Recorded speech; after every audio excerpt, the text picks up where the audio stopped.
Let's jump over into the AIA. You Hmm. have been very involved over the Yes, I years, and I have have. lost track of everything and all the roles you have held. Right. Can you kind of explain what types of roles you've held along the way and how that's Sure. impacted your career? Sure.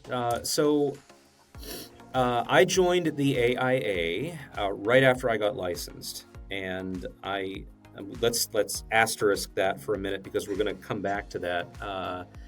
Um, and I immediately joined the Young Architects Forum here in Pittsburgh, and I didn't know what that meant or what that entailed, or I just thought maybe I was going to go to a meeting and maybe meet some new people. And I saw instantly a way that I could plug in. Um, they had a lot of energy and a lot of drive, but they needed people that could help them make some of these things a reality. Like we need somebody to help plan this after-school event. We need somebody to help plan this review session for the exam, and I was more than willing to help them plan it because at the time I was a budding project manager and I had all this project management energy, and I'm like, I can manage this for you. Sure, I'll do that. And not long after, I became the chair of the Young Architects Forum, which was a very visible thing, very visible role for me to play, a stepping stone in my career, if you will. I translated from that I served on the communications committee. I chaired that committee also. I've served on the education committee, which is part of our how we develop continuing education here and in the chapter.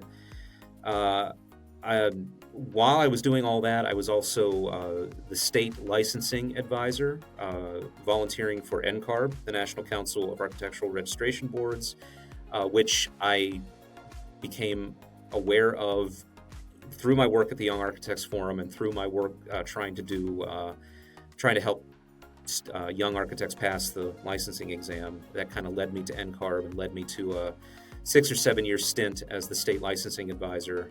And that exposed me to the AIA at the state level and then also the AIA at the national level. And nationally, I participated in the Young Architects Forum's 20-year anniversary summit, and then a year or two later, the Emerging Professionals Summit, which was held in Albuquerque, New Mexico. Right around that time was when my daughter was born. My son was born while I was the chair of the Young Architects Forum. My daughter was born a few years later. I took a little bit of a step back from the AIA because I was trying to raise my children.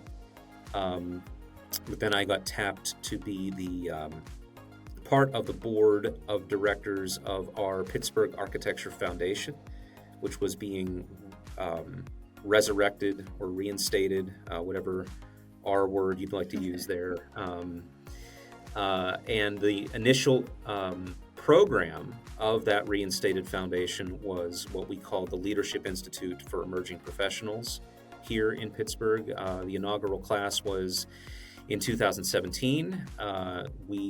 With a little bit of a hiatus due to COVID, which most people took, we have successfully completed 5 years of that program, trained just shy of 100 architects, designers, engineers, and other design professionals from the greater Pittsburgh region in effective adaptive leadership. The program is currently being retooled and revamped, and we hope to see that get launched again later this year. I've been in more of an advisory role as far as that's concerned. It would be great to have that back again. Yes, I was class 2. Yes, So, you were class 2. Yes, and that program alone, I think. I don't know if it would be I'm trying to come up with the right words. Like, impact is not the right word. Like, it pivoted my mindset and view on architecture, and I honestly think was one of the initial stepping stones of creating mentorDINO to begin with. Mm-hmm. So it'd be great to have that program on again. I got so many professionals locally I'd love to throw into it. You are one example of many that has taken that experience and parlayed it into something, right? You've done something with it because it awakened or amplified something in you and gave you a platform. Its base, as you know, but maybe some of your subscribers do not, it is based on the concept of citizen architect.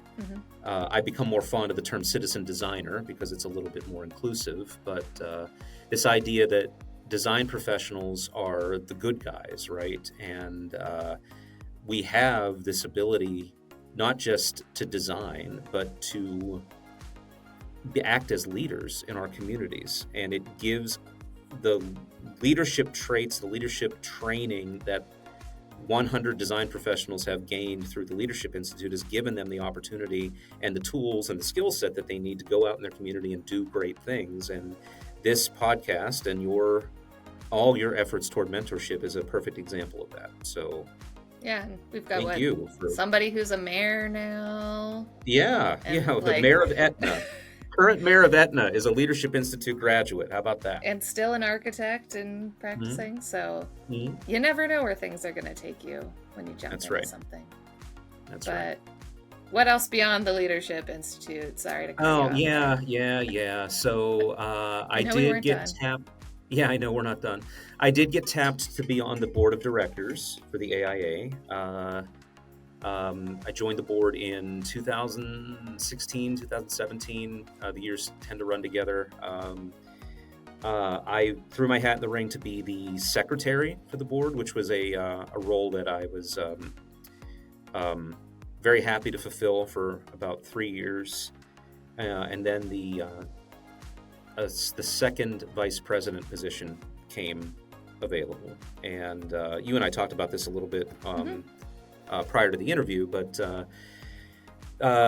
the way we do it here locally, and I think many of the other local components do it in a similar fashion, the leadership is not necessarily elected. The leadership is recruited and encouraged is the word that I will use to step on board what I call the train, right? The second VP position becomes the first VP, and then the first VP becomes the president, and then the president becomes the president of the past president, excuse me.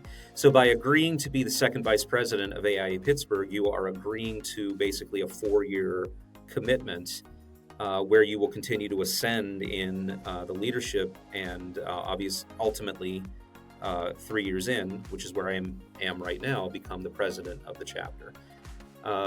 So that's a commitment. It's a time commitment. It's an emotional commitment. It's something that involves not only me, but my family and my employer, because my employer had to be on board with the fact that there would be some time spent, maybe more than either one of us would care to admit, some time that's being spent in support of the AIA. But thankfully, everyone has been very supportive, very appreciative, and very respectful of what that role means, what that title means. And it's been a very empowering, very affirming thing.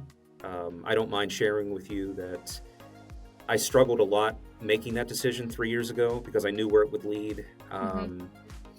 I wasn't sure if I could do it, right? I had some self-doubt. I had some self-confidence issues. I wasn't sure, even with the amount of involvement I've had in the AIA and the leadership opportunities that I've had and the visibility that I've had, I wasn't sure if I was going to be, I hate to say it this way, a good president. Like, what if I can't lead the chapter the way other presidents did, right? And then I realized very recently, that I'm not going to lead the chapter the way those other presidents did. I'm going to lead the chapter my way. And that subtle realization was a very empowering, very affirming thing for me.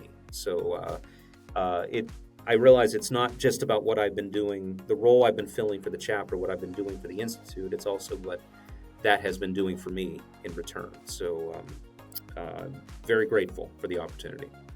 Yeah, and you don't want to be like any of the past presidents. Like, no. We all have our own fingerprints, and you need to leave your own stamp on the AIA locally on that next chapter.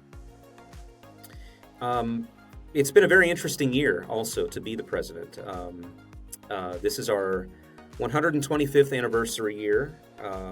We are retooling some of our major programming, not just in response to the anniversary, but also to try to make it a little bit more appealing to not only our membership, but also to the general public, and also hopefully make them a little bit more cost effective and therefore a little bit more profitable.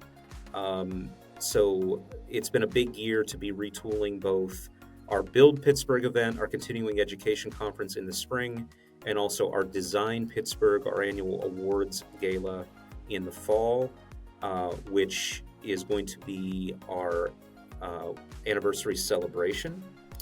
So Design Pittsburgh is going to look a lot more elaborate this year than it has in past years, and we're hoping to see as many people from our design industry and maybe some people from the general public join us for that event in early November. Well, I think it's all just great timing because of how you've focused your career on mentorship and helping others. You being the president during the 125th year, I think was just where you needed to be at the right time. Yeah, I appreciate you saying that, and I would tend to agree. I said to someone the other day that me acting as the president of the organization during an anniversary year, and a pretty significant anniversary year, is a really unique intersection, really like a Venn diagram of me being a great big AIA cheerleader and a practicing architect and a nerd for all things Pittsburgh. That's where those three things intersect, is right where I live. And I just happen to have the opportunity to hold this position during this year. So I've been leaning into it as hard as I can. Yeah. And what's been like the commitment growth as you've gone along the train? Is the president, like, time commitment level just a big spike and it's a slow build up? How's that work?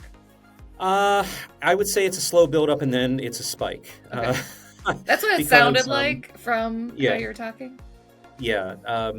The second VP and the first VP all have roles, right?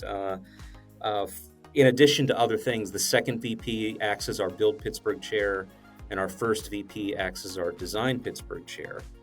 But then, and you think that that's maybe getting you primed for the presidency, and it is.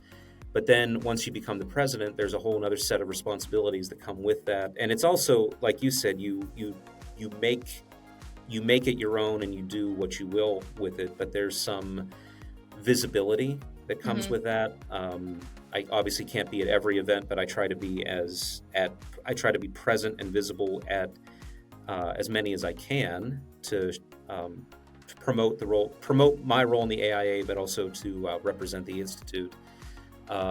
Presiding over our board meetings, helping to maintain and establish a balanced budget, making sure that we stay on that budget. I have said this a couple times too. I don't want to be the president that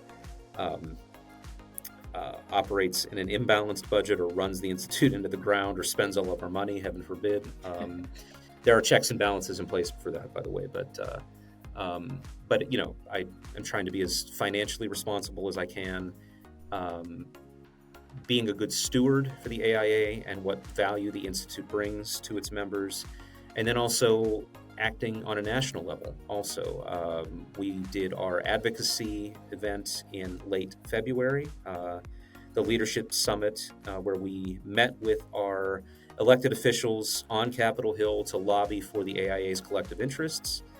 And then National Convention in June, where I will cast our chapter's votes for the national officer positions, which I'm taking very seriously also.